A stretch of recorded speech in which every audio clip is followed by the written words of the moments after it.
Here I have XGODY X15, and today I'm going to show you how to how to enable camera timer on this device.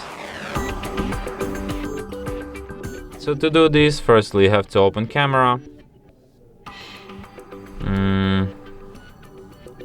Then here, tap on the gear icon to access its settings, and here you can find